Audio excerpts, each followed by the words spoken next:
Estamos aqui em mais um dia de Congressos Paróquias de Gestão Eclesial 2025 e eu já estou com o nosso primeiro convidado aqui do dia, ele que é professor, escritor e compositor. Graduado em Pedagogia e História, pós-graduado em Metodologia do Ensino de História, coordena a Comissão Arquidiocesana da Pastoral da Educação e Ensino Religioso da Arquidiocese de Campinas, membro da Comissão Estadual da Pastoral da Educação e Ensino Religioso do Regional Sul 1 da CNBB, autor da letra do hino da Campanha da Fraternidade 2024 e palestrante nos Congressos Paróquias 2025. Douglas Palmeira, seja bem-vindo. Obrigado, Poliana. É sempre uma alegria estar aqui para a gente fazer esse bate-papo, mas também estar nos congressos para poder, de alguma forma, oferecer uma catequese, um espaço de formação, porque o nosso apostolado é a serviço do povo de Deus. Perfeito. Então você vai estar aqui, em 3 congressos diferentes, refletindo temas também diferentes, e a gente vai conversar um pouquinho sobre eles, começando pelos desafios e oportunidade na formação de líderes jovens, o futuro da igreja, que você refletiu com o público do CONAGE, né? Conta pra gente um pouco o que você preparou, como foi a recepção deles para esse momento. Eu acredito que dos 3 momentos de partilha que nós fizemos, esse é o que foi mais desafiador. Não pelo público, porque foi um momento muito bonito, mas porque é um tema que nos exige uma reflexão profunda. Porque, por exemplo, nós queremos os jovens na igreja. Isso é fato. Nós esperamos os jovens na igreja, mas o grande desafio é qual igreja nós queremos que eles sejam. Porque a gente corre o grande risco de querer que eles sejam igreja do nosso jeito. A gente enfrenta um abismo geracional, por exemplo, da nossa geração já para a deles, e a gente quer que eles sejam igreja do nosso jeito. A gente vai tolhendo as oportunidades deles serem uma igreja autêntica, com a sua identidade jovem. Então, a gente olha para todo esse panorama e, a partir de tudo isso, eu propus para aqueles que estavam conosco 10 desafios e 10 oportunidades. Então, 10 caminhos, porque não há uma receita pronta, não há um manual de instrução, mas que pelo menos nós tivéssemos 10 caminhos a partir de cada realidade das juventudes que frequentam as nossas paróquias ou que estão por aí, quais os caminhos que a gente pode trilhar para trazê-los para dentro da comunidade, mas também para que eles sejam protagonistas dentro desse processo. Então nós trilhamos 10 desafios, 10 oportunidades e enviou para o pessoal e vamos ver como é que eles vão, de alguma forma, colocar isso em prática na realidade deles. Se a gente for falar dos 10 desafios e das 10 oportunidades, a gente fica aqui mais tempo do que o tempo da palestra, que eu sei que já foi curto, né, para trabalhar eles. Sim. Mas elenca pra gente aí alguns dos desafios e oportunidades que você propôs. Ok. Então o primeiro desafio foi esse paralelo entre expectativa e realidade, do qual igreja nós esperamos que eles sejam e qual igreja eles podem ser. A questão do abismo geracional, e aí não dá tempo de falar sobre isso aqui, mas eu apresentei um pouco, porque a gente fala em geração X, Y, hoje alfa, beta, o que significa, qual idade abarca tudo isso, e como nós compreendemos, acredito que isso para eles deva ter sido uma novidade, que são as contribuições que a igreja traz a partir da sociologia, da antropologia, da psicologia, de entendê-los não mais como juventude, mas como juventudes, no plural. Porque cada realidade, cada jovem, na verdade, tem em si reflexos da sua cultura, da sua história, do seu ambiente. Então, olhando para as juventudes, a gente tem como os desafios esse abismo geracional, essa dicotomia entre expectativa e realidade. As próprias demandas da juventude, a agenda deles hoje é lotada. E eu refletia.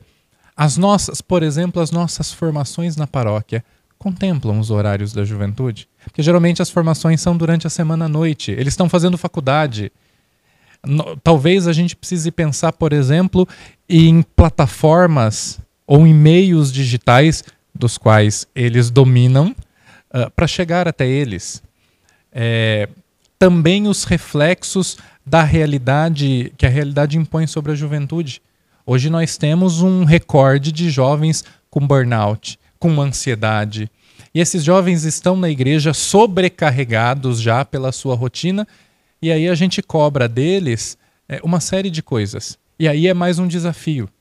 Nós, enquanto igreja, impedimos o protagonismo deles.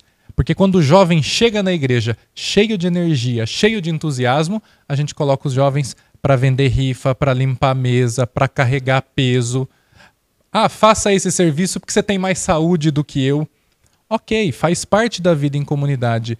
Mas, e eu perguntei para eles assim, vocês têm jovem na igreja, na paróquia de vocês? Todo mundo levantou a mão. Aí eu perguntei, mas eles estão no conselho de pastoral? Eles fazem parte das decisões dos rumos pastorais da paróquia? Porque se for para eu reduzi-los a esse trabalho braçal ou para serem protagonistas só no grupo de jovens, eu ainda não entendi esse caminho sinodal dos jovens na igreja. São outros tantos desafios, a gente ficaria um tempão aqui falando sobre eles. Mas esses são os mais pontuais, são os mais gritantes e que, querendo ou não, abarcam as paróquias como um todo. Todo mundo tem um pouco dessas realidades bem parecidas. E quais foram as oportunidades? As oportunidades que a gente coloca, dentre as 10, algumas que eu destaco como principais, de maneira bem prática. Eu sempre vi nas paróquias em que eu passei, com as pessoas que eu visitei, ter muito resultado o estágio pastoral. Eu acho lindo essa dinâmica, que é de pegar os jovens que você tem ali na Crisma e tudo mais, e já propor para eles um estágio pastoral de maneira leve, de maneira tranquila, como a gente faz com os seminaristas. Então, hoje vocês dois, além do encontro de Crisma, ou nesse final de semana, vocês vão acompanhar os vicentinos. Dentre vocês, quem quer ajudar a guardar os objetos da missa? Eles adoram isso. Porque eles têm uma curiosidade de querer saber como são as sacristias das nossas igrejas. Então, ajudar na missa, ou fazer uma leitura, mas assim, de maneira organizada, que eles possam acompanhar e ver como são os bastidores das comunidades. E aí eu dou uma dica. Os jovens, quando eles conhecem os bastidores da comunidade, eles se encantam. Porque eles acham que a igreja é só missa, é só a catequese. Quando eles veem os bastidores da vida em comunidade, e eu digo isso com propriedade, nada encanta mais um jovem na igreja do que a vida em comunidade. Ele descobrir que há uma vida em comunidade. Essa é uma oportunidade. Uma outra, muito simples, muito tranquila. Trabalhar com o que a gente já tem. Não precisa dar passos muito largos.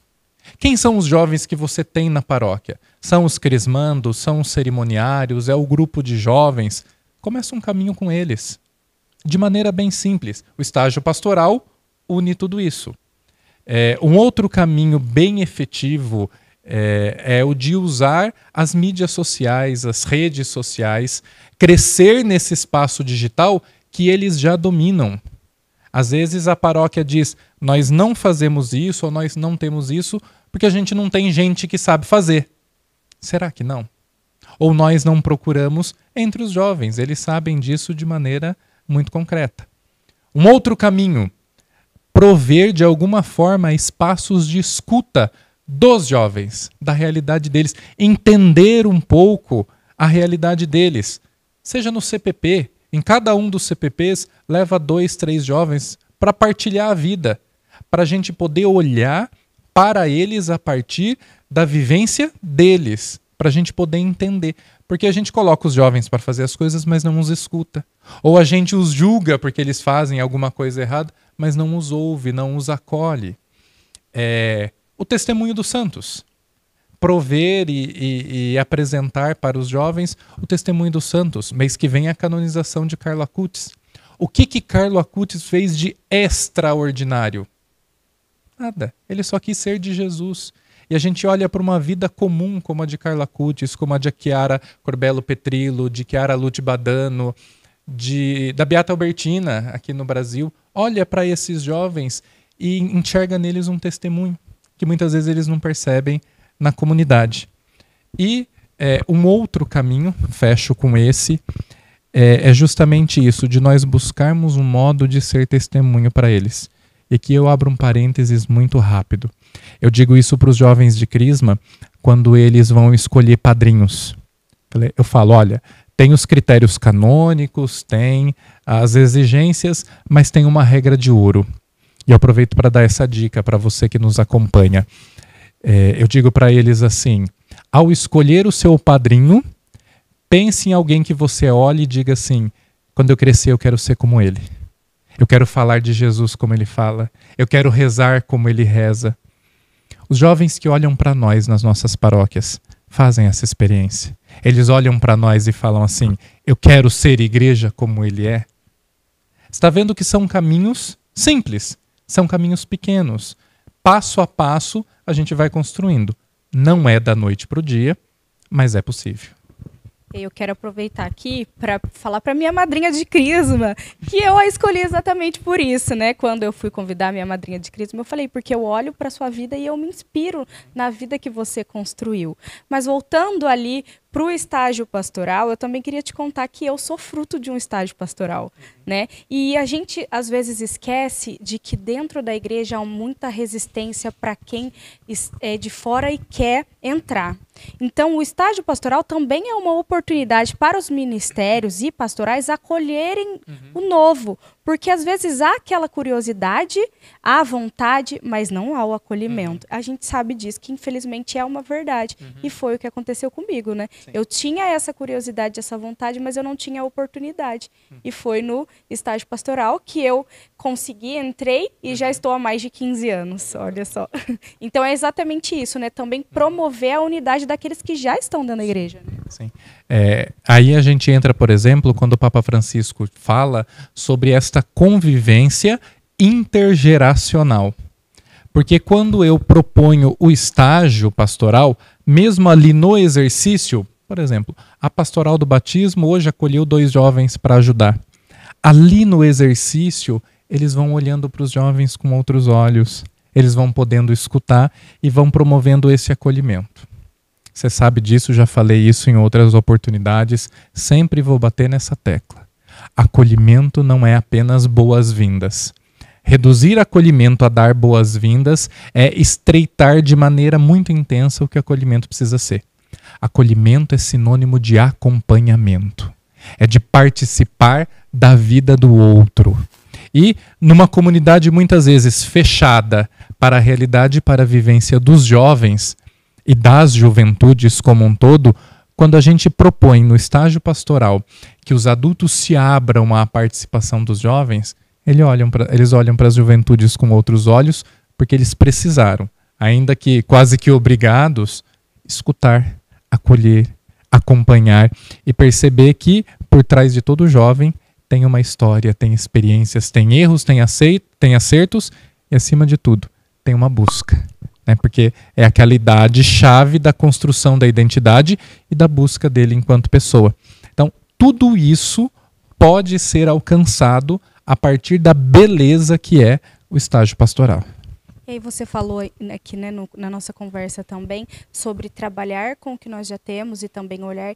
E aí a gente entra numa questão que acontece muito, que é o jovem, que ele é da igreja, ou a criança que é da igreja, e depois ele some. Mas a gente esquece de olhar para aquele jovem que teve que mudou seus interesses, suas vontades. Então ele não se encaixa mais naquela pastoral e aí não é feito um outro trabalho para que ele se encontre em um outro movimento, então ele não se sente pertencente mais daquela realidade, né? Exatamente. A juventude é própria desse caminho de mudanças, porque é esse processo de construção da sua identidade e eu digo que nós temos, e esse é um dos desafios, acabei não comentando, mas é um dos desafios. Nós temos uma catequese sem solidez. A nossa catequese, muitas vezes, ela é muito mais doutrinária, muito mais escolar do que discipular. Né? Há uma diferença entre ser aluno e ser discípulo. O aluno aprende, mas quando termina aquele horário, ele volta para casa e só retorna no outro dia. O discípulo participa da vida do mestre. Ele caminha junto. Então, enquanto nós não entendermos este processo, e aí é uma outra reflexão, este processo de uma catequese que seja permanente, sem lacunas, que abranja todas as etapas da vida da pessoa, a gente vai ficar com esses abismos, com essas lacunas, com esses espaços. Porque o que acontece? A gente cobra muitas vezes que o povo só vem na igreja para buscar uma prestação de serviços, os sacramentos como uma prestação de serviços. Mas nós os oferecemos dessa maneira. Porque recebeu a primeira Eucaristia é um caminho normal de sair e voltar só para o crisma, né? Ou nem voltar. Eu conheci uma vez foi nosso bispo, já é até falecido, ele brincava nos dias da crisma, ele dizia para os padres, se você tiver problema de pombas na igreja, crisma as pombas que elas vão embora, nunca mais voltam na igreja. Porque o crisma virou esse espaço de tchau. Por quê? Porque nós não temos e não entendemos até aquilo que a gente tem, os nossos grupos de jovens, os nossos grupos de vivência, as nossas famílias, também como um espaço de catequese.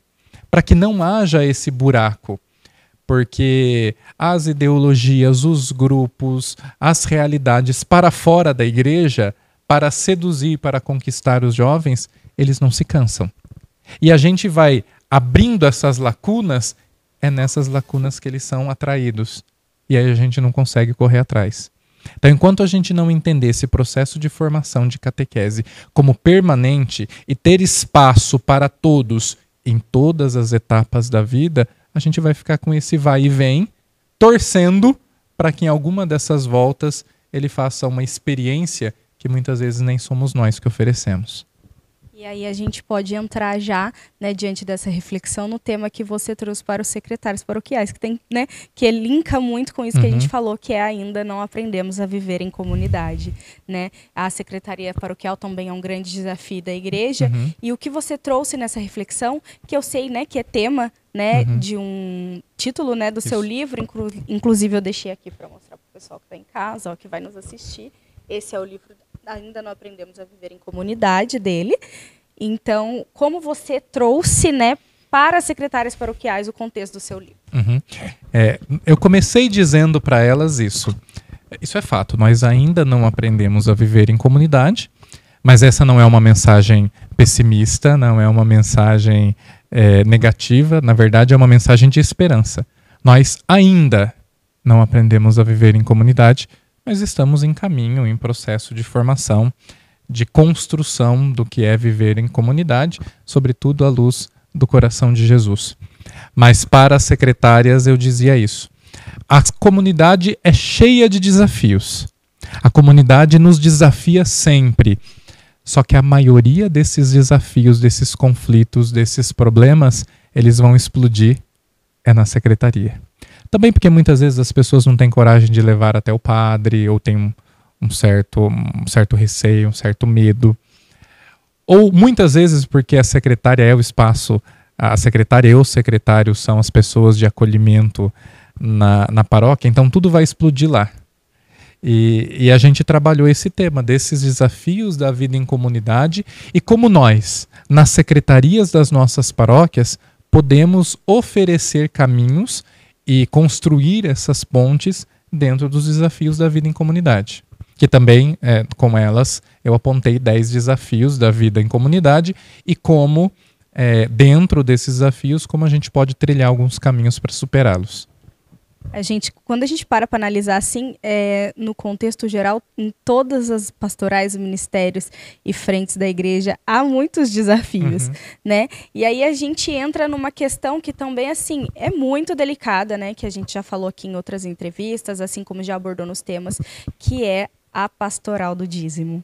Né? A gente sabe que é um tema sensível, né, para as pessoas. Quando a gente fala de dinheiro, já há esse estigma. E quando a gente fala do dinheiro que chega na igreja, isso é ainda mais sensível, né? Tem que ser lidado com mais sensibilidade. Só que você trouxe uma outra reflexão, né? A gente tem aqui muitos especialistas em dízimo, em plantação, em gestão, mas você trouxe para os agentes da pastoral a espiritualidade do dízimo, fidelidade e generosidade como caminhos de crescimento pessoal e comunitário. O que você preparou para esse momento? Sim, essa é a nossa última palestra, a nossa despedida dos congressos nesse ano.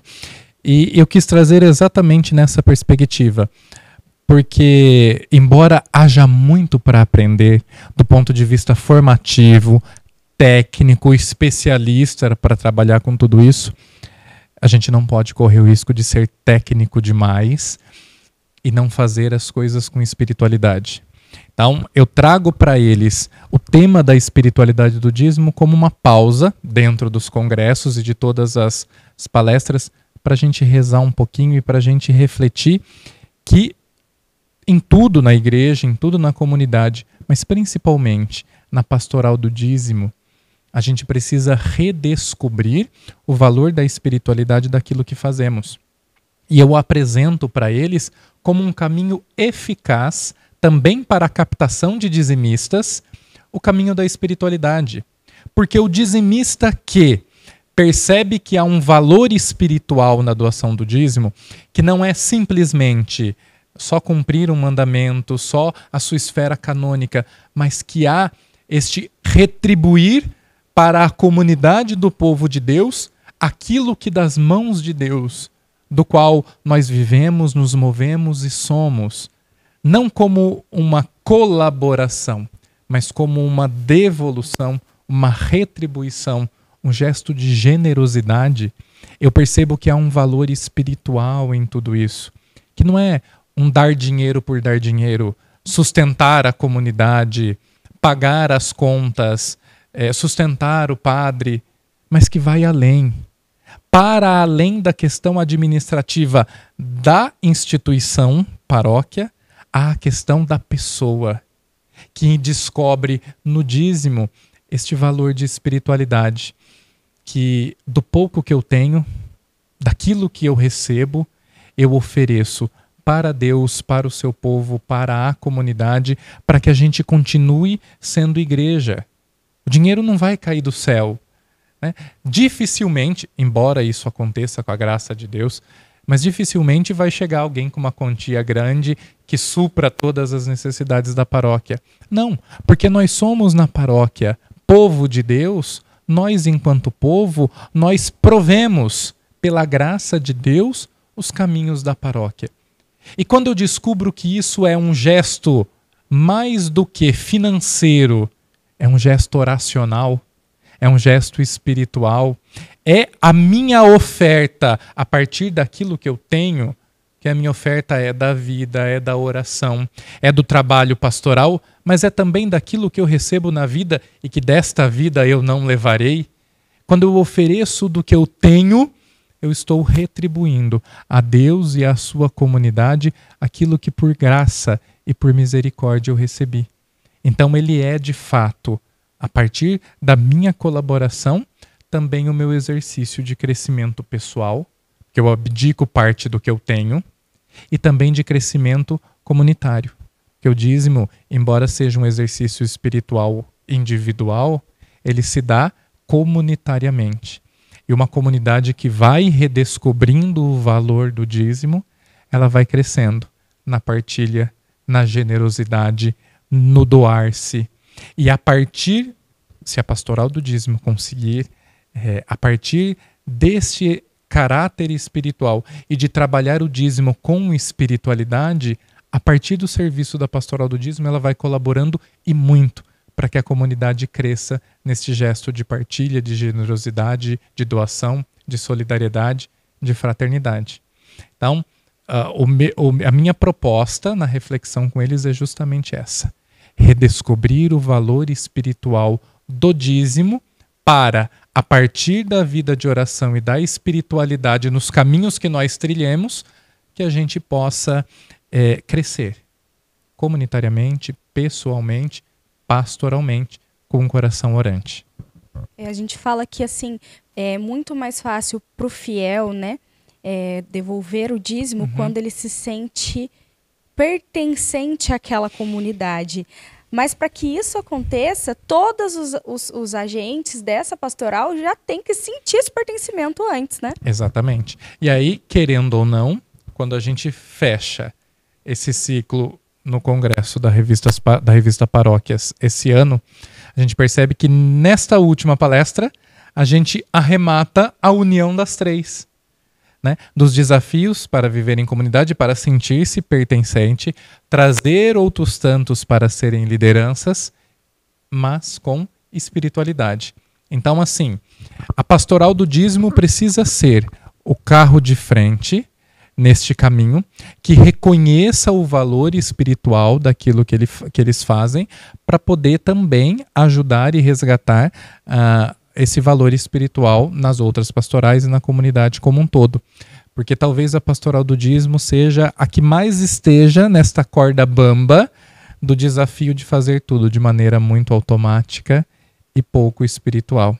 Por estar lidando com dinheiro, com planilhas e tudo mais, mas precisa entender que atrás do dinheiro, atrás da planilha tem gente, tem história, tem caminho, e talvez em atitudes simples, numa oração que você envia, num caminho que você propõe, numa reflexão que se faça pouco antes da missa ou no momento dos avisos, num banner, num cartaz, numa divulgação, mas que seja muito menos administrativa, técnica, financeira e muito mais espiritual. Porque daí quando a pessoa de fato entende, e não é mais por obrigação, não é mais porque alguém mandou, mas entende que isso faz parte de mim e eu preciso de mim devolver para Deus, ela redescobre o seu valor de pertencimento. O dízimo é também uma porta de acolhimento para o pertencimento à vida em comunidade, porque a imensa maioria dos dizimistas não são agentes de pastoral. Eles são as pessoas que vão na missa, que escutam os avisos e que dão o seu dízimo mensalmente ou anualmente, semestralmente, que seja. Mas se eu redescubro o valor espiritual e os ajudo a fazer isso rezando, eu também abro portas para que eles percebam que não é só o dinheiro. Que talvez eles precisam fazer um pouco mais, uma oferta não só do dinheiro, mas também da vida. E aí eu vou trazendo mais pessoas para a vida pastoral. Porque esse é o segredo para todo e qualquer desafio na vida pastoral. A gente só supera com vida espiritual, com um cultivo de uma espiritualidade que nos leve à ação. Então, se eu cultivo ou se eu ajudo as pessoas a fazer de modo a rezar, a viver de maneira espiritual, elas vão perceber que aquilo ainda não é o suficiente. Que a partir da minha contribuição em dinheiro, eu posso dar a minha contribuição da vida. E aí a gente vai abrindo as portas para que novas pessoas participem da comunidade. E falando em abrir portas, essa foi a primeira vez que você participou dos congressos, Sim. Revista Paróquias. Como foi para você receber esse convite? A gente já fez um caminho, né, de algumas edições do Catequistas Brasil e depois veio o convite para o Congressos. Eu confesso que eu vim apreensivo, tudo novo, a realidade é nova, os conceitos são diferentes, o público é diferente, mas assim, a gente vai para onde a missão nos enviar. Então eu falava sobre espiritualidade, eu vim rezando tudo isso, preparando todos os materiais, chegando numa realidade nova, como é sempre em todos os eventos que a Promocate realiza agora com a Revista Paróquias, sempre muito bem acolhido, sempre muito próximo.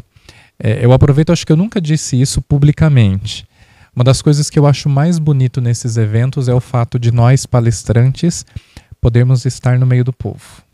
Caminhar no meio das pessoas, conversar entre um cafezinho e outro, estar junto, porque isso é ser igreja, né? Nós não somos showmans, nós somos, para cima de tudo, catequistas. Então nós estamos aqui para estar no meio do povo. Então, o ambiente, o espaço, a estrutura, a acolhida do pessoal, como sempre, nos deixam em casa. E quando a gente está em casa, a gente fica mais tranquilo. Então foi uma experiência inesquecível. Eu espero que seja o início de uma parceria, mas, acima de tudo, é o desempenhar da nossa missão. Nós vamos para onde a igreja nos enviar, nós assumimos essa missão e sempre para estar no meio do povo. Então eu saio daqui com o meu coração repleto de gratidão pelas experiências vividas, pelas pessoas encontradas, pelo acolhimento e também pelo aprendizado de ter feito parte de tudo isso. E a gente que agradece, né? Você também. E aí você falou, né, da nossa parceria já, né, com o Catequistas Brasil, e esse ano, né, aproveitando um pouco para falar que você veio com um tema que virou um livro. Pois é. Né? Então é esse livro que está aqui, ó, Semeadores da Esperança, 15 reflexões sobre a pessoa do catequista. Mas eu quero que você me diga como é que você consegue escrever tão fácil. Porque, gente, eu vou dar né, um spoiler aqui já. Ele está preparando um livro para cada tema que ele trouxe para o Congresso, né? Então vem aí, né, novos lançamentos de livro, ele está aí escrevendo, e eu acho assim fantástico mesmo, né? A capacidade que você tem de transformar todo esse conteúdo num conteúdo ainda maior que vai se perpetuar, que são os livros. Conta pra gente um pouco como que surge essa sua ideia, como que você senta e escreve. Na verdade, eu vou aproveitar um pouquinho, porque a gente sempre conversa sobre isso. O diácono Alexandre Varela, que está sempre nos congressos do Catequistas Brasil com a gente, ele diz a mesma coisa. Qual é o segredo para dar conta de tudo isso? É não dormir. Né? Meu dia, quem convive comigo sabe, meu dia começa sempre às 4 da manhã. E é ali às 4, depois que eu rezo, depois que eu tomo meu café, um pouco antes de sair do trabalho, que eu escrevo, que eu componho. É o horário que eu tô mais intenso, que eu tô mais ativo. E eu tenho este cuidado. Sempre, quando eu tenho, principalmente quando é um congresso grande, quando é um tema interessante, o cuidado de tentar colocar isso em livro. Porque eu fico pensando, quantas pessoas acessaram, viram as propagandas dos congressos e por N motivos não puderam estar aqui. E que gostariam de estar. Então, quando eu pego um tema de um congresso desse e o transformo em livro, eu consigo levar esta catequese para quem não estava aqui, até a casa deles, até o coração, até a pastoral deles, e também para quem participou. Por exemplo, na nossa palestra de ontem, dos 10 desafios, as 10 oportunidades, você conversar 50 minutos sobre 10 desafios e 10 oportunidades, óbvio, foi corrido. Mas se eu consigo entregar isso na mão das pessoas para que eles possam trabalhar na pastoral deles, no grupo deles, os livros se tornam uma catequese. Então, por exemplo, no Catequistas Brasil, a gente encontra pessoas de cidades que eu nunca ouvi falar e que me conheceram pelos livros, pelas catequeses. Eu acho que é um modo da missão da gente ultrapassar as fronteiras do espaço geográfico no qual nós nos colocamos, nos congressos, nos encontros. Então, eu já percebi isso. Num processo de discernimento, talvez seja uma das coisas que Deus espera de mim. Cada grande congresso, cada grande encontro vai sair um livro. Porque é um modo de o que aqui é breve chegar como um subsídio para que as pessoas possam continuar e para que quem não veio também possa ter acesso a tudo isso. Que bacana. Então já fica aí também, né, como eu disse para vocês, o aviso aí que logo vem os livros para você que esteve no congresso da revista Paróquias e participou das palestras do Douglas, mas para você também que não teve a oportunidade de vir e assistiu esse vídeo, viu quão interessante foi, em breve, né, teremos então os próximos livros. Então já fica aí o aviso para você que esteve aqui nos congressos, gostou do tema do Douglas e vai querer se aprofundar ou levar também, né, esse conhecimento para quem você acha que deveria estar aqui, ou para você também que de alguma forma não pôde estar e assistiu aqui e viu quão interessantes são os temas que ele abordou. Logo vem livro novo. Lembrando que o tema do livro Ainda Não Aprendemos a Viver em Comunidade foi lançado pela editora Santuário. Então, se você quer adquirir esse livro, você entra em contato com a editora Santuário, que vai ter lá o livro do Douglas. E o Semeadores da Esperança, um projeto com Catequistas Brasil. Então, loja da catequese.com.br. Lá você vai poder adquirir também esse livro do Douglas. E vamos aguardar aí as próximas edições que virão, né, Douglas? Com a graça de Deus, a missão não para. Então a gente está produzindo está produzindo outras coisas que são demandas, projetos com a editora, algumas outras inspirações que eu fui tendo. Então, com a graça de Deus, esse ano de 2025, como foi o ano passado, também será repleto de novas produções.